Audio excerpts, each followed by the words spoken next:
I love old buildings that Winnipeg seems to have so many of.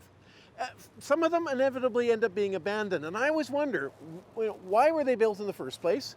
What led them to become abandoned? And is there any way to make them useful again? In some cases, yes, there are other purposes for which they can be brought, and that's always exciting. In other cases, no, there's nothing that can be done, and they will remain vacant forever. So join me today as I share my top 5 abandoned buildings in Winnipeg.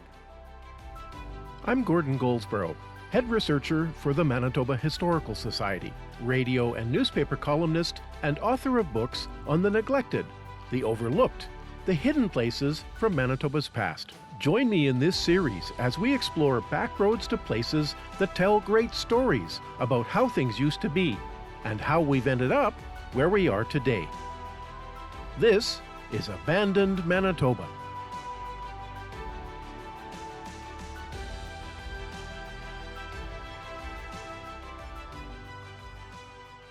Before I begin, I'm stopping to see Cindy Tugwell, the longtime executive director of Heritage Winnipeg.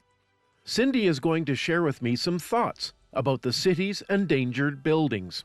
I think the characteristic first and foremost is a completely vacant and boarded up building, and when it's been vacant even more than several years, that's a red flag that that building is not going to be redeveloped by that current owner. So the push and the advocacy our organization would do is to find out if they're not going to redevelop, will they divest the building and get another local developer to find another innovative use. And it could be a retrofit from commercial to residential, which is something that's been very successful. I think heritage preservation is important for any city, and particularly Winnipeg is lucky for a medium-sized city. As if you look at just the Exchange District, is over 100 buildings in a 20-city block radius. We have beautiful buildings from the early turn of the 20th century. It's the architecture, it's sustainable development. The greenest building is an existing building. It provides affordable housing. It provides social housing. It's a mainstay for tourism. These buildings were built before cars, and so these are walkable neighborhoods. These are buildings that have businesses in them, unique businesses. I think what I want to say is heritage preservation is about community. It's about socializing and bringing community together and that economic growth that comes with a vibrant community. Now that I have a good idea of what I want to look for, let's begin with number 5 on my list.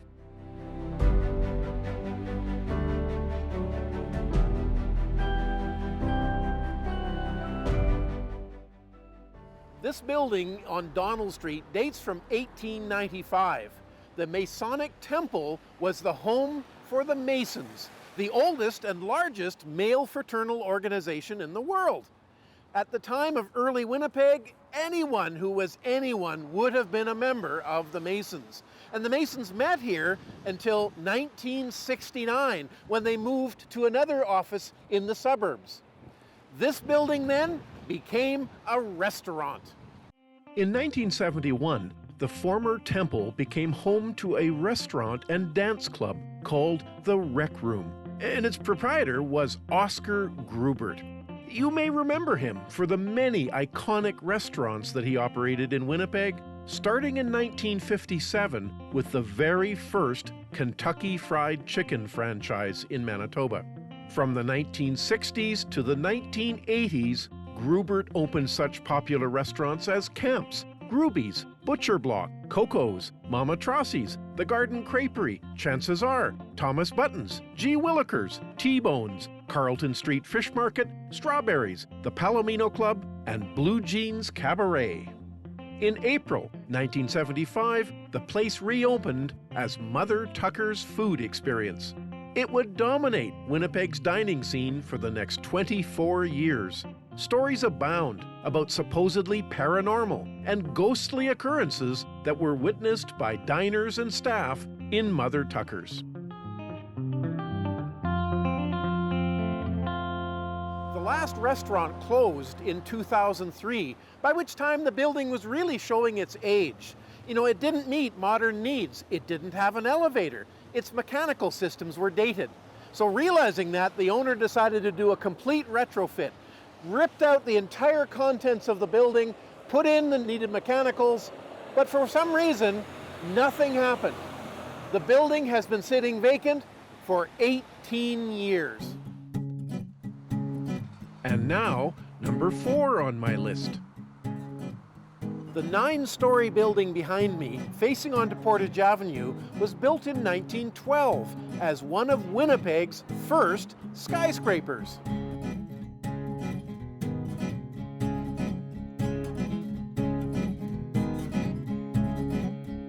Its owner was William Boyd, so it was known officially as the Boyd Building.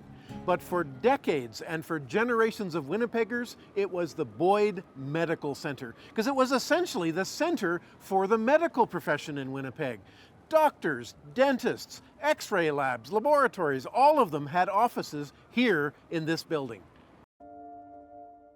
At one time, Portage Avenue was the commercial core of Winnipeg, with its epicenter on the south side, between the Eaton's department store at the east end and the Hudson's Bay Company department store on the west. With the development of suburban shopping malls, starting with Polo Park in the late 1950s and exploding through the 1970s and 80s, the blush was off the rose for the once thriving downtown area.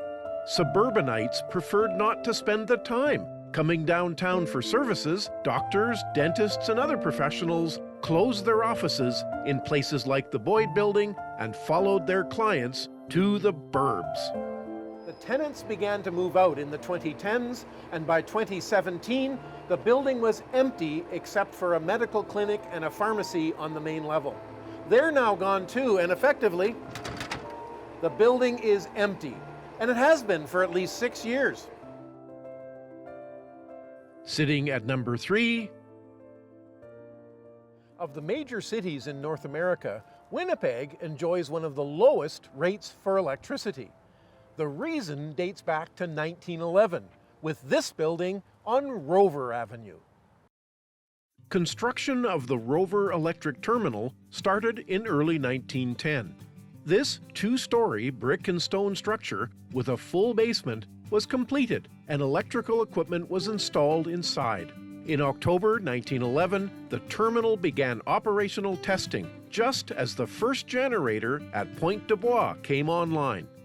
In the evening of the 16th of October 1911, the 4-year-old son of Mayor Sanford Evans flipped the first of 21 switches to turn on city streetlights powered by hydro. And the first commercial building to be lit by water was a commercial block at 360 Portage Avenue. The idea was that high-voltage electricity from the newly constructed Pointe du Bois generating station would come into the city and end here at the Rover Electric Terminal, where it would be stepped down to 110 volts for delivery to the homes and businesses throughout the city. One might well ask, why is the terminal surrounded by this stout concrete wall topped with barbed wire? The reason is that during the 1950 Winnipeg flood, it came very close to taking out this terminal. And you can imagine the kind of disaster that would have been if they had lost the power needed to run the pumps during a flood. The Rover Terminal building is now vacant, essentially because it's become obsolete. Its entire function has been taken on by what are called DCSs, Distributed Control Systems. These boxes behind me that are fully automated, they need no staff to maintain them, and they are fully able to work year-round outdoors with no heat around them. So effectively, there's no need for this building, and it stands vacant today.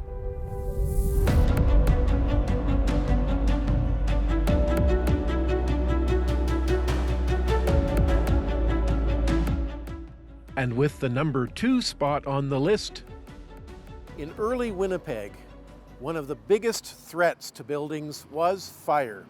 So it was natural that they would want to have a fire service, and so as the city started to spread outwards into, for example, the western part that became the municipality of St. James, inevitably they needed fire service there too. So in 1912, they hired Scottish-born architect Alexander Melville to design them a fire hall. Well, actually, not just a fire hall. It was a combined fire hall and police department, all in one. and this was to serve the needs of the growing community for the next several decades.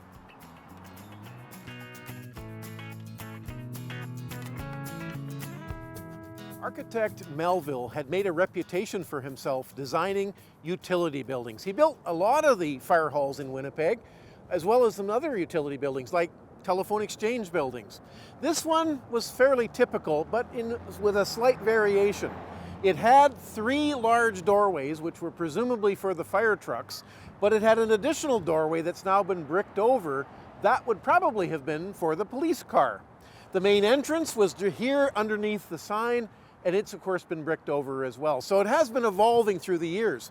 But the key feature, the thing that tells you this was a fire hall, is the tall tower. That's of course where they would haul the wet hoses after they came back from a fire to allow them to drain so that they would be ready for the next time they'd need them to fight a fire. For much of its early life, it was known as the St. James Fire Hall. But in 1973, when St. James joined the other outlying municipalities to form Unicity, it was renumbered as Fire Hall Number 11. In 2013, a new fire hall opened a few blocks to the east, and the old fire hall was decommissioned. The following year, 2014, the building was sold, and the new owner had plans to renovate it into a multi-family residence. Unfortunately, those plans were never fulfilled, and it's not entirely clear what's the situation today. It might be the residence for a person, but it's not really clear. It's nice to think that it might still be being used to some extent, but it would be even nicer if it was being used for some more public purpose to its full potential.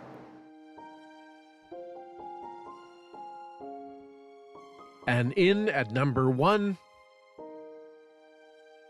in the early 20th century, Winnipeggers convinced wealthy American philanthropist Andrew Carnegie to endow the construction of the city's very first public library here on William Avenue.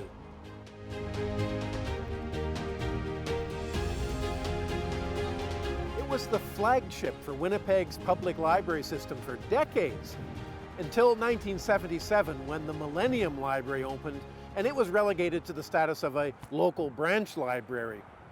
It was also the home for the City of Winnipeg Archives, and in 2013 there were plans to turn it into a state-of-the-art facility for climate control to preserve a municipal record that goes back to the 1870s.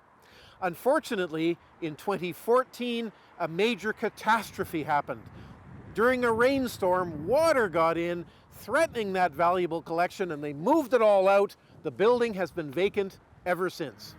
Winnipeggers benefited from the generosity of Andrew Carnegie 2 more times, receiving in 1913 the funds to construct 2 more libraries, the St. John's Library in the North End and the Cornish Library near the Misericordia Hospital. Constructed in 1914, they were much smaller than the flagship library on William Avenue. They opened to the public in 1915 and are still in active use today. We're told that the Winnipeg City Council remains supportive of turning this into a good home for the City of Winnipeg Archives. The money is in the budget, the plans are being developed, but unfortunately we haven't heard very much, so I would consider this to still be very much a building in limbo.